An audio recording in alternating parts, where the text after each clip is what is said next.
mtu kusema Yesu ni Bwana isipokuwa kwa Wakorinto.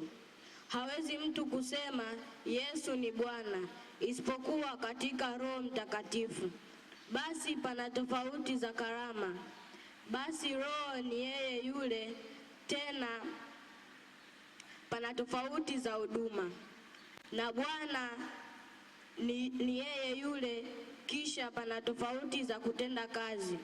Bali Mungu ni yeye yule azitendaye kazi zote katika wote. Lakini kila mmoja hupewa ufunuo wa Roho kwa kufaidiana.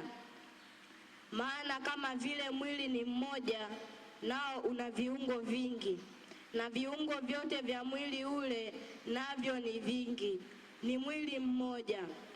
Vivyo hivyo na Kristo, kwa maana katika Roho mmoja sisi sote tulibatizwa kwa mwili mmoja, kwamba tu Wayahudi au kwamba tu Wayunani, ikiwa tu watumwa au ikiwa tu huru, nasi sote tulinyweshwa Roho mmoja.